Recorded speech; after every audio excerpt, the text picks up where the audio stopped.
Morning and welcome to this week's recruitment webinar. I'd like to thank Heather for the last 4 weeks. She's been in the hot seat, taking over. It's good to be back. It's like I tried to describe it, it's like an old pair of socks, but I looked at my socks and I realized they're all really old. So this week, we're going to hit She did better than you, mate. I think we want a permanent change here. Oh, behave, Jacobs. We're going to hit the nail right on the head this week, though, because we're going to look at candidate availability, candidate shortage, the lack of candidates, basically the most talked about and discussed topic in the recruitment industry today. The BBC actually came out this week with a really interesting article. This is the biggest candidate shortage since records began. The question obviously is, where did records begin? Because I bet the first couple of days when records began were all record-breaking days. But where did records begin? They went on to say that it's the biggest shortage since the Black Death, because the Black Death caused a huge shortage of labourers, etc., and people dying. And I'm sure that was before records began, but I'm not too sure whether or not. But the pandemic has sort of reduced the normal job seekers' activity. They've reduced what they look for jobs, how they look for job, and they looking for new opportunities. Reasons of furlough, frightened to move, and things like that are all top of the candidates' agendas. So those who are looking to move are more and more in demand. So people are now reviewing their work-life balance. They're working out how they can have a better balance with their clients and their employers. Lots of people have gone self-employed. So there's lots of things that we need to think about. It was interesting that the Labour Market Review said in July this year that the period between May and March, there was an increase of employment of just 1.1% to 74.8%, but there was a decrease in unemployment by 0.2% to 4.8%. So realistically, there's a lot of people out there that we could be employing, and it's how we find those people. When we think about the marketplace, there's 33 million people in the UK that are employable. Through lockdown, we lost 800,000. Only 250,000 went back to the EU due to Brexit. So haulage, hospitality, fruit picking, warehousing were massively hit with that. But the white collar market has been not really affected that much, other than the people moving into their own business. However, what has affected is the COVID restrictions and the pandemic have all had a part to play in why there is a candidate short market. So to me, it's about mindset and it's about capability. So today I'm joined by Paul Jacobs, and if you'd have been on just before, you'd have heard Paul Jacobs playing at Brown Eyed Girl. Yeah, I think it was Brown Eyed Girl. It could have been Blue Eyed Girl. We weren't too sure. We've got Heather Sorway on as well, who Paul's just blatantly called a coward because she didn't want to go first. So I will make sure she does go first. Dave Pye and Mr. Sharp are on client side today. So let's get stuck in. And remember, it is your topic. This was the question that people said, can you talk about this? Can you do this?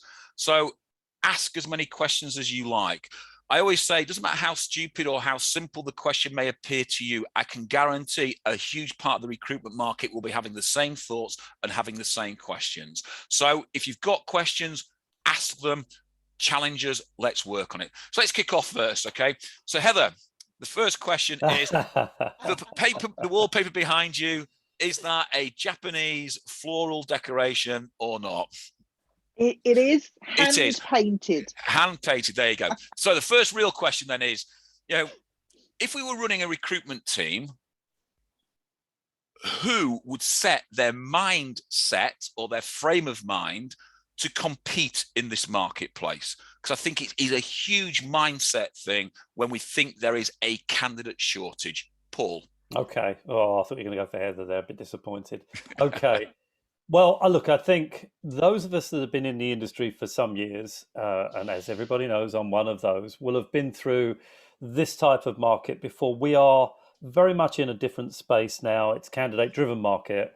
But the vast majority of people that work in our businesses have never experienced this market before.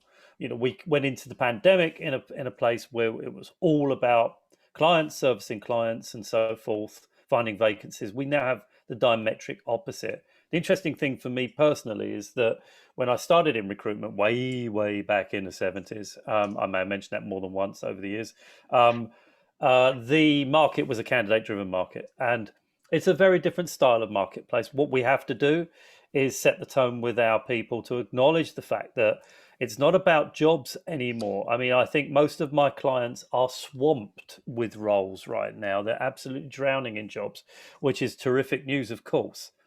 Uh, but it's about the candidates. If we find candidates, or when we find candidates who are available, who we qualify hard, and I'll come back to that point perhaps a bit later on.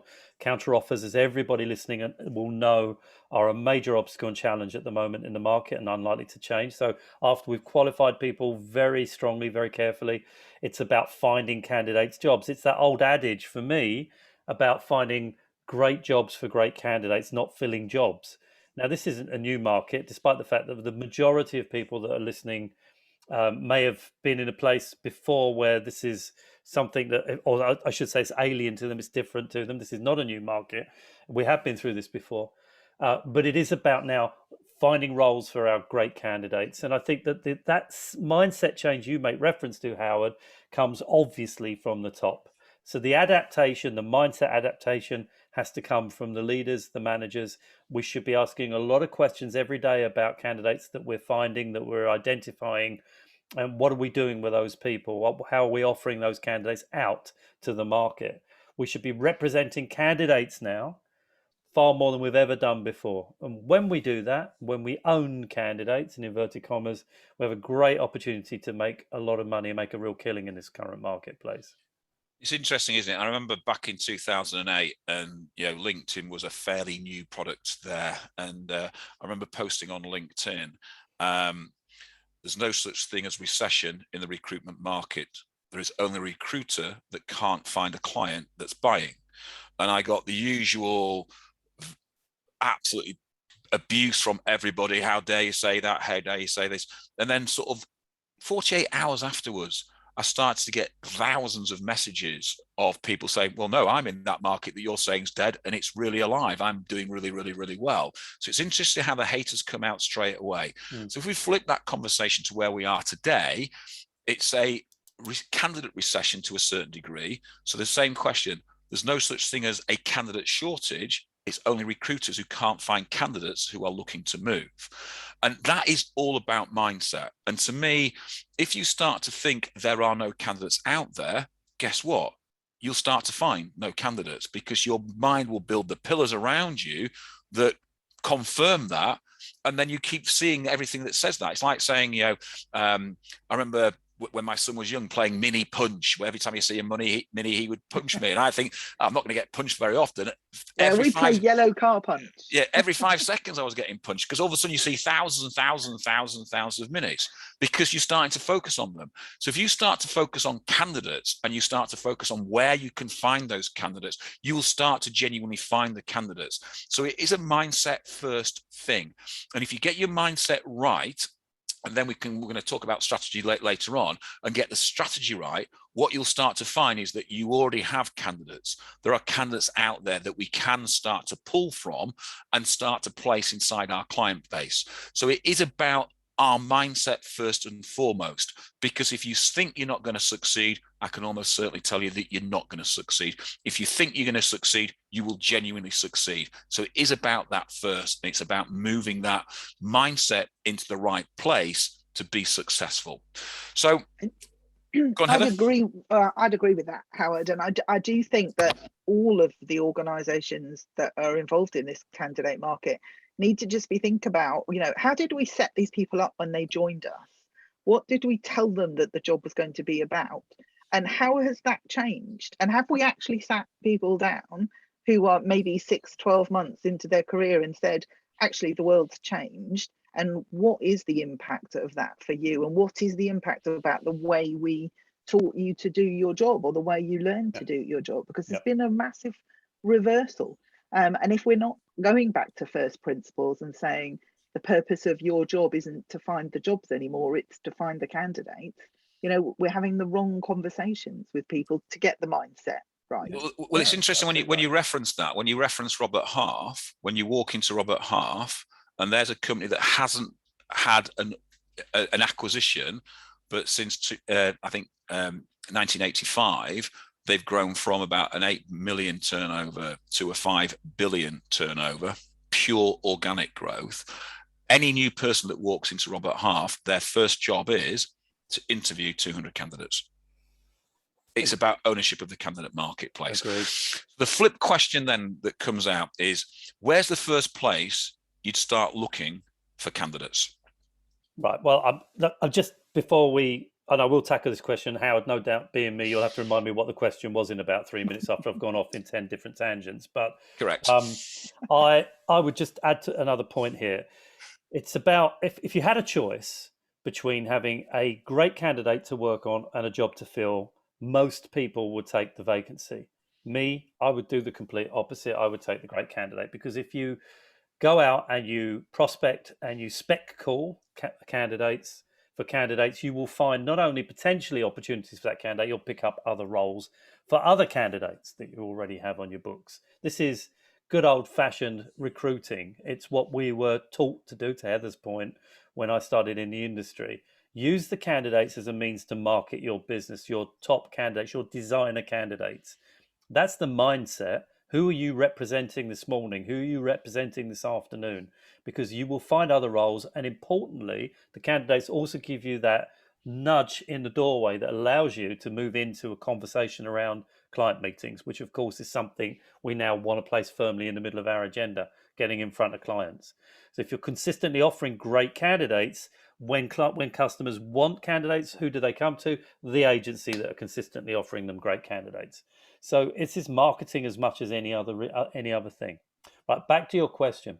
First place to look for candidates for me is going to be very much looking into your own database. Now, I think everyone would have known I was going to say that. What we consistently do in our industry is when we take a role, we advertise it. We put it on LinkedIn, we put it on social media, we put it on job boards and spend money. Very often when you talk to clients, and there'll be loads of heads nodding here, when they make placements, they look about where did this guy come from? They came from a job board. They look at their own database, and guess what? The guy was already on the database. Why didn't we find him on the database? Well, we don't trust the database. The usual thing is the database is rubbish. I mean, have you ever gone into a recruitment business and been told our database is brilliant? Every client I've ever worked with says the database is rubbish. It's not the database. The reason it's rubbish is we don't use it correctly. Most of the databases, the CRMs that we use, are perfectly adequate, and some are excellent. So number one, the consultants don't really enter the results correctly. They don't code people properly, so it's difficult to find them. Number two, we do not refresh CVs, so we don't keep in contact with candidates after they've registered. So even if we do search the CRM, people don't pop up because the skill sets we're looking for aren't reflected in the CVs that we have on the system. So the answer is very clear. We have to constantly work hard at maintaining and cleaning our database, because it's the database that will yield, for mature businesses particularly, the majority of the candidates they need for the roles that we have on board. So as my mother would put it, so for the great unwashed out there that haven't cleaned their database, then obviously have a massive amount of data on there that they still need to mine. And this is where we start to think about, how do we find candidates that at this moment are hiding in plain sight? And they're hiding in plain sight because they're already on our database. So I would be thinking now, if I was looking at, temp or perm, if I look at perm first, I'd be thinking, right, perm market, what's the average tenure in my marketplace? Right, let me search everybody who registered, let's say it was 2 years, let's search everybody that registered 2 years to 3 years ago in my marketplace. If they haven't updated a CV, then I'd be instantly talking to them, emailing them, texting them, trying to create a conversation to find out what they're doing now, because they could be doing the thing that I need. We just haven't talked to them for 2 years. I then start to think, right, so in 2 years, will they have grown in their job? So let me start to look at candidates maybe 2 years ago that have the skill below the skill that I'm looking for. Have they then upgraded and gone? Because again, we haven't updated the CV, we haven't kept in contact with them. So I would be really interrogating my database constantly to find those type of people, and I'd be starting to really hit those people really hard. The flip side of that is that once you start talking to those people, it's just a simple question of who do you know, who else do you know, who else do you know? And we have to really drive that comment to our candidates. So this then comes down to service. If we're giving our candidates a poor service, and by poor service, I mean we're giving them one opportunity at a time, guess what? They probably tend not to want to engage with us when we ask, who else do you know? But if we're giving them 3 or 4 opportunities and we're showing them the depth of the marketplace and the knowledge that we have in the marketplace, they may be more inclined to give us more names of candidates that may be available in the marketplace and looking. So we've got to start to think about our process, and we've got to think about our service levels to ensure that we engage with candidates and get the candidates to be working on our side. Paul's waving away. I don't know whether he's just I'm waving because I wanted to add a point. Have you finished? You've got to pause for breath, Howard. You know you do. Well, now you give me the Wallace and Gromit wave, then off you go, Paul. Okay. So here's a couple of other points, and you've made brilliant points, Howard. I think people we've placed, obviously, once we've placed them, they're primed to push us in the direction of other people. It's that domino effect, isn't it, chaps? Yeah. You place somebody of influence, somebody other people like in a business, you give that domino a push, and there's others that will follow.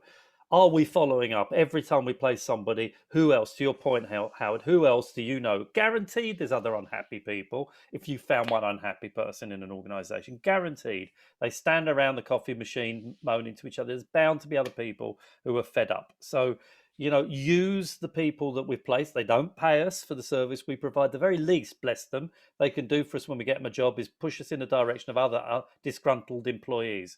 So that's number one. Second point, what about the people we nearly placed? Most of those, the people we come across are people we do not place. They're not the majority in relation. They are the majority. It's not the majority of people that we place. It's the majority of people that we don't place. The people we look after, even if we don't place, they also will assist us in finding other people, unquestionably. And I think we don't do enough of that. To your point, Howard, about who else do you know? And by the way, I would always train people to say, do you know 2 or 3 other people that are looking for a role, rather than who else do you know? Because people generally say nobody. Whereas if you challenge them with a number, do you know 2 or 3 other people? They stop and think for a brief moment and can often give you an answer. So I think let's use the advantage we have. They owe us, in inverted commas, when we get them a job. Ask them to point us in the direction of other people. The point about the CVs is absolutely relevant, Howard. How do we know that the candidates that are on our database are still in those jobs? Answer: LinkedIn. Do a cross-check. Most people will upgrade their LinkedIn profiles when they change jobs. Very simple these days to look at who we've got on our database and just cross-check against LinkedIn. Guess what? It's not the same. Not difficult. So, we have every opportunity to consistently clean up our database, connect with people that have moved on, understand what they're doing now. Let's just make sure we're consistently doing that, rather than going out looking for more CVs, spending more money on job boards. Sorry. So I think you're right about, I think it's really important about those candidates that we don't place, Paul. I think that's the biggest population that we miss. Yeah. So as soon as somebody gets the job, all our focus is on that. And we forget those candidates that weren't successful. I think there's a really important resource and pool there that we can use and build our reputation with. Well, I think there's that question there that comes there. There's 2 things I'm going to sort of touch on, which is the temp side. So rather than going back 2 years, temp back, you go back 3, 6, 9, 12 months and look for the temps that have worked with you, and then look for the temps that have dropped off. But what you're talking about there, Heather, is very simple. Is that if you're putting 3 candidates forward to a client, but you're only putting those 3 forward to one client, they've only got one opportunity. Now, the problem is if that one person gets the job, usual recruitment is the other 2 were rubbish. Well, they're not rubbish. They are prime candidates. And I start to think, I was talking to a company a couple of weeks ago about their candidate base, just the candidates that they put forward to jobs. And it was approaching the £2 million mark if you took their average fee. Yeah. And they'd only placed a small percentage of those people. So you start to think how much money is left on the table because we're only not using and regurgitating our clients back into our feed. You're absolutely right, Howard. You reminded me, back in the old days, whiteboards, everyone's still got whiteboards, but we had a whiteboard where we had the jobs on the board, right? And you could see what the potential invoice value would be. And we would then, do what most people do, gold, silver, bronze, or A, B, C jobs, or whatever way you want to put it. We also had a whiteboard for top candidates, and we also had an invoice value against those people, because I personally could not see the difference between an open role and an open candidate, so to speak. They still represented invoice value. And I'd be asking as many questions about my candidate hot board as I would my client vacancy hot board. They're both means of revenue. Back to your first question, change of mindset. We need to be focusing at least as hard on our candidate availability and what they can represent to us as we do our vacancies. When we used to, back in the early days when I was working in Holborn, the legal secretary wandered in, our immediate thought was, this is money on legs. This is what we used to basically, I was like one of those Tom and Jerry cartoons where my eyeballs would revolve and you could see the dollar signs on my eyeballs, because there was somebody that could start next week, next month, who was worth X, Y, and Z to the business. I didn't even think about, did we have a job? I knew I could place that person. That's the mindset we now have to have. So let's take that as the simple route. And there's a lot of recruitment agencies that will be doing this and doing that really well. There'll be some agencies that aren't, and some agencies now think, right, this is what we should be doing. So let's flip the question. How do we find those candidates that aren't hiding in plain sight, the ones that don't want to be found at this moment in time, but potentially have an eye on the marketplace? Okay, I'll kick it off. There's a thing that we used to talk about called an itch cycle. Okay, I don't know if you remember that famous Marilyn Monroe film, The 7-Year Itch. I did have a thing about Marilyn Monroe, but now's not the time to talk about that. So the itch cycle is, if you look at people's CVs, you'll see very often a pattern. They change jobs every 2 years. They change jobs every 3 years. They change jobs every 6 months. You can see it. It's consistent. What we used to do with people that I should be careful what I say on a webinar, but with people who'd found a job, shall we say, was we would then diarize a point 6 months before we thought they'd be getting itchy again to change jobs, and we'd contact them. And guess what? An awful lot of the time when you call those people, they go, oh, I'm glad you called me. I've been thinking of changing jobs. Shock, horror. The cycle, their behavior would have dictated that. So it's being smart around the data. We called it an itch cycle. How do you find those in plain who are maybe thinking of looking for another job? Well, there's one example. It's using a bit of forward thinking instead of living for the day, planning for the future. If it popped up in 2 years' time in my diary, I'd make the phone call. And regularly people would say, I'm really glad to hear from you. I'm thinking of changing a job. It isn't, it's not rocket science. It's about planning, and it's about your word, Howard, process. If we think about that process, we will do that process automatically, as we just talked about on our CRM. But we have this love affair and hate affair with the job boards. The job boards are saturated with recruiters looking for candidates, etc. But the job boards also have a huge database.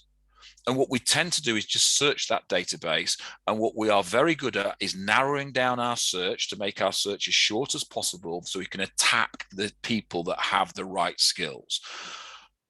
My view is we should make that search as wide as possible, because then what you're going to capture is those people that have had exactly what you're saying, Paul, there, CVs that have come in some time ago that now might be feeling a little bit itchy and starting to move. So if we start to penetrate the job boards databases the same way we penetrate our database, then what we'll start to do is find those candidates that are not on our database but are in the same situation. Either they've not updated their CV, they're coming to their 10-year, they're coming to that itchy part where they're wanting to move, and we can start to pull them out. Because what most recruiters do is they narrow their search down to people who've put their CVs on in the last 3 months, 6 months, or what have you, and they have their technical search so precise that it misses a huge swathe of the marketplace. Those people are there. Those people are on the marketplace. So we have got to start to think about what we do and how we get to that. The flip side is, how do we entice them? What do we do? And this is where we go back into our CRM and we go back to people that we're pulling from the job board that we think has got capabilities. We spend all this money marketing to clients, and yet still we haven't realized that it's the candidate that makes us cash. It's the candidate that drives us money. The candidate at this moment in time wants to know as much information about the marketplace as the clients do. They want to know exactly what's happening. So why aren't we marketing to the candidates as well and making the candidates feel important? I talk about rank in our terror, where how do you make people feel? Do you make people feel just as important to you, more important to you, or less important to you? Well, we treat candidates and we make them feel less important than the client and less important to us, when actually they are the most important person within the chain. Absolutely. And we treat them completely the way round. So if we flip our mindset and start to market to them, start to furnish them with really good data, really good information, the chances are they may come back to us.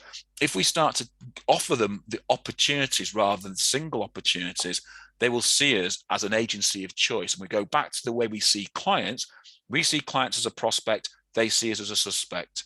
We see candidates as a prospect. They all see us as suspects to candidates. It's how do we change that mindset?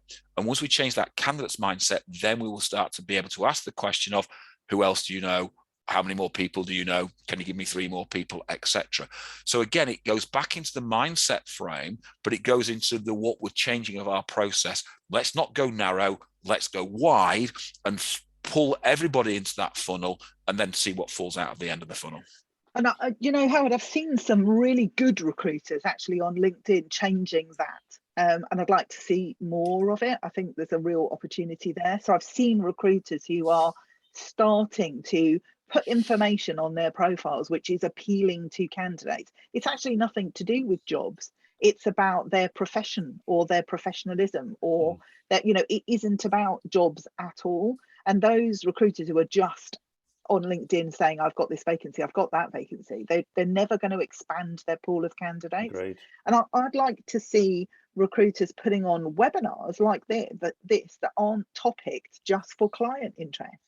You know, why are we not putting on candidate webinars which are not to do with recruitment, but to do with a professional area with a guest speaker that will get you to a wider audience of people who perhaps aren't job seeking at the moment, but might be persuaded with the right opportunity. Absolutely. And I think there's a real marketing opportunity at candidates. So it's interesting. It's interesting. We've talked an awful lot about changing the word from recruitment to talent acquisition. Yeah, but that's all aimed at the client. Why aren't we talking about talent development? Career development, talent development, etc., and being that developer of the talent. I remember probably 15 years ago pitching, Paul will enjoy this, pitching at an Adecco board meeting, a change in how we approach the marketplace.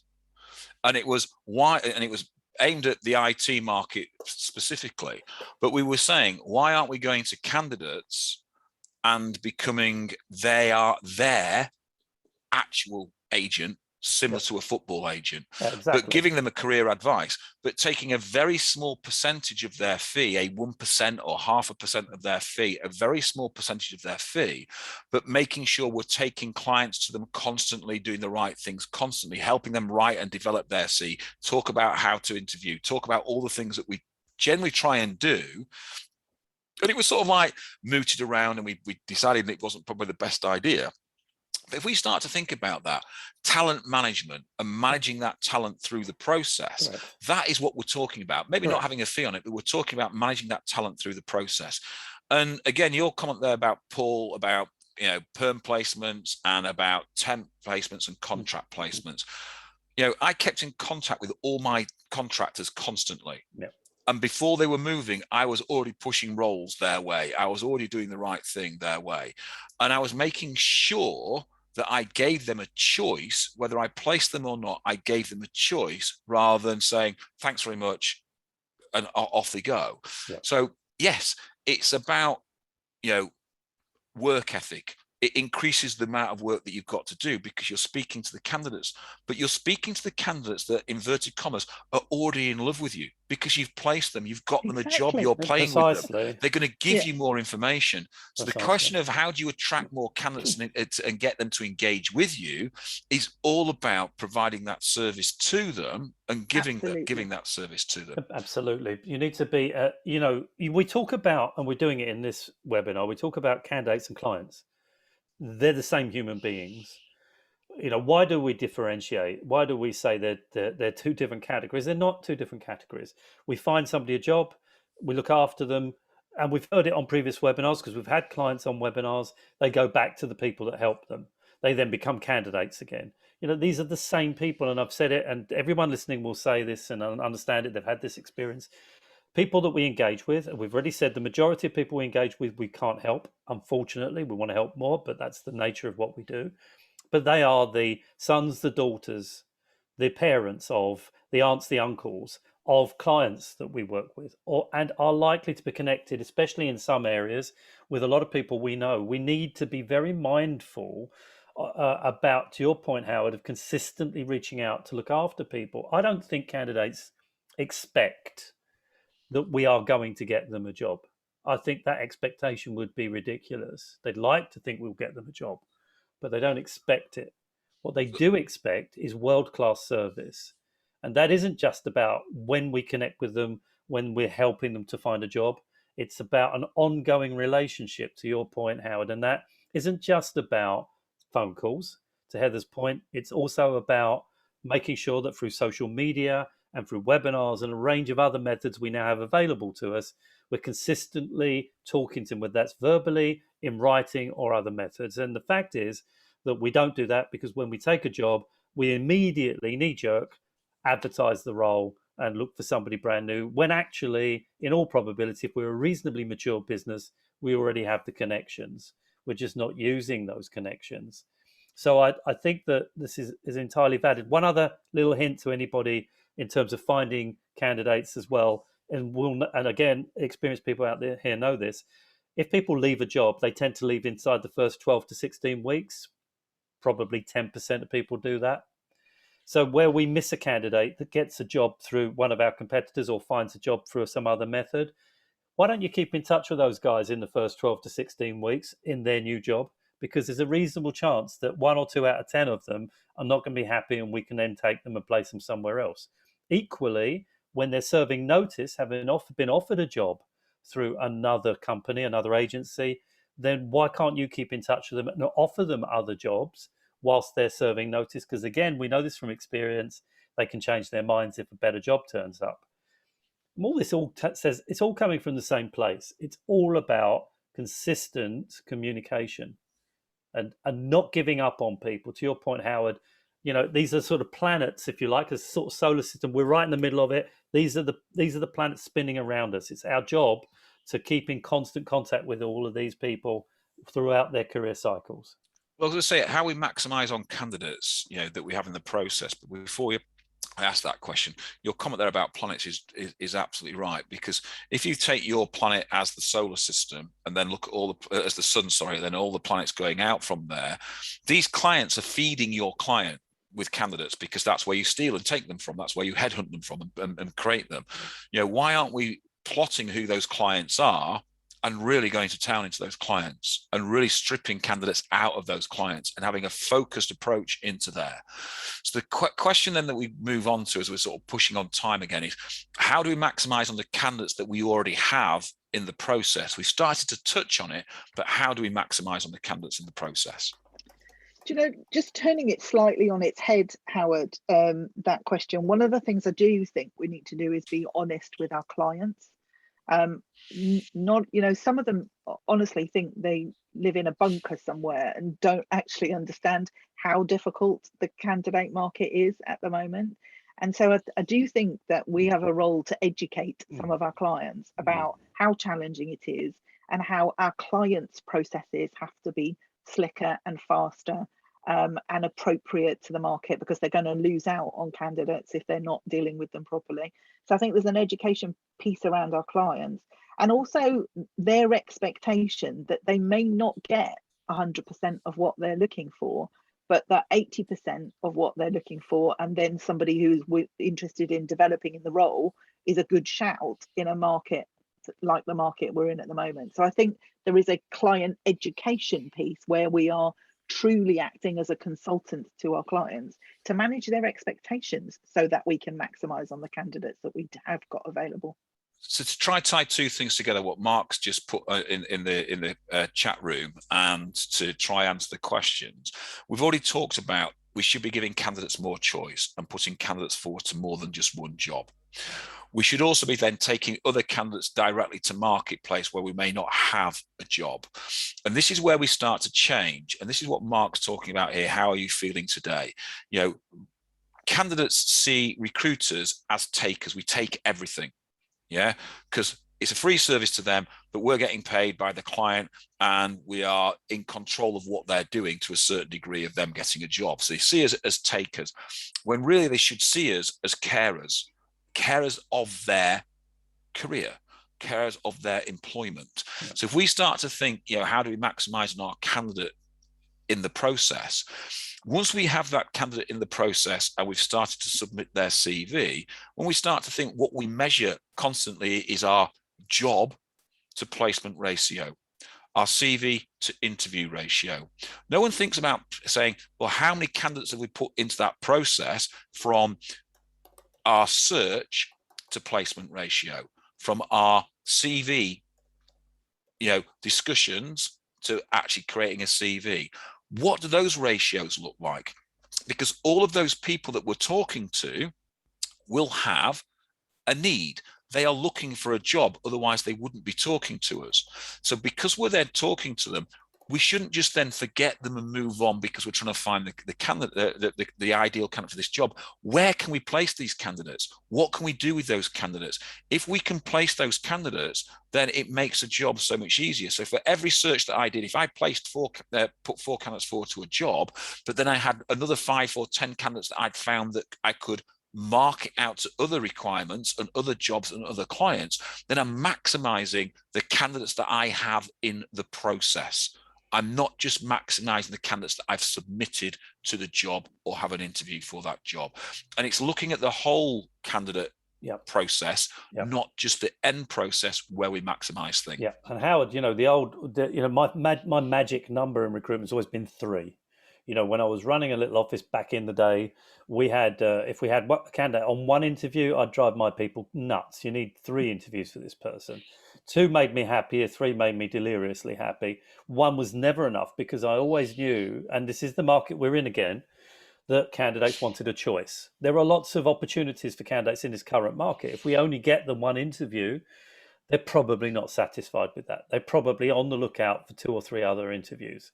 So your point's absolutely on the money here. The same is true 3 for clients. You know, I knew that I needed to make sure that every time we had a job, we had to get a minimum of 3 candidates in front of that client, because 1 candidate meant that they felt they didn't have choice, and if they couldn't get choice from me, they'd find choices elsewhere. So 3 is the magic number. It's always been the magic number. So you're absolutely right about it. We're there to market our candidates and represent our candidates. You talk about agents, and you made a great point about football agents, theatrical agents, call them what you will. These are the people that represent their talent in the marketplace. That's the mindset that's needed here. Now, let's be very clear. For every 10 candidates we meet, probably 3, maybe 4 are people we can really help. Let's be blunt about it. There's 2 or 3 in the middle. With a bit of luck, we might get a job for if the right opportunity came along. And there's 2 or 3, maybe 4 that we'll never be able to help. And that's not being derogatory. It's just a statement of fact. So pick out the top third and do something with them. If you haven't got a job, don't wait for the job to come in, because the job's not going to come in. What's even more galling, and everybody listening to this will know this because it's happened to us all, you don't spec out your candidate, and then lo and behold, you find when you speak to the candidate on the next occasion, they've got an interview where, in a company we know, in a company that's dealt with us before, that because we were lazy and we didn't put that candidate forward, they've got an interview through some other method. And guess what? The candidate gets the job. There's not a single person listening to this that hasn't had that experience, that didn't want to basically bash their head against the brick wall when they heard that. That's happening now, folks. We've got to get more proactive with great candidates. So again, it goes back to what I've just posted out. If you know earlier, we keep talking about both temp and perm and contract. Oh, it's a distressed purchase, it's this. Well, clients plan their recruitment. And I'm telling you now, they've planned their recruitment to come out of lockdown very, very quickly.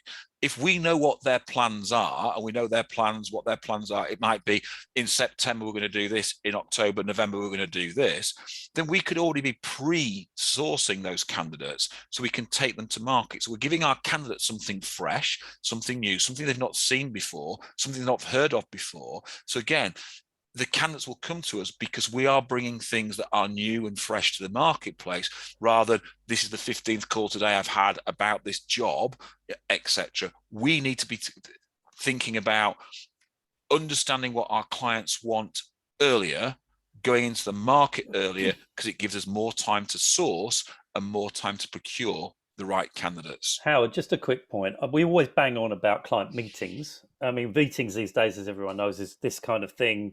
It's certainly face-to-face meetings, because we're now in a position where we can hopefully start to do that. One of the things I always taught my people to do, and I always did it myself, is when I was in front of a client, I would ask a question. Are you okay? Probably I'd have asked it in an open question, but are you okay with me contacting you when I find a candidate that I think would be suitable for you, speculatively contacting you? I never met a client that said no. So I would then make sure that when I saw a great candidate, I would contact those clients, of which there were quite a number, because we did a huge amount of client meetings, and say, look, you remember I said I'd phone you if I saw somebody I thought might be of interest? That's what I'm doing.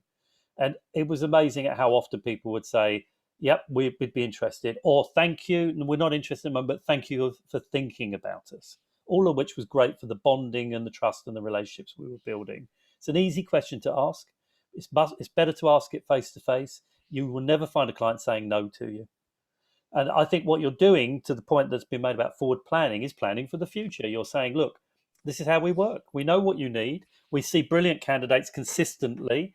We're not going to wait for you to call us. We will call you when we see somebody outstanding, and we'll call you before we phone anybody else, because that's the kind of people we are. You will never find clients saying no. They'll be grateful for the fact that you've got your eye out on their behalf in the marketplace.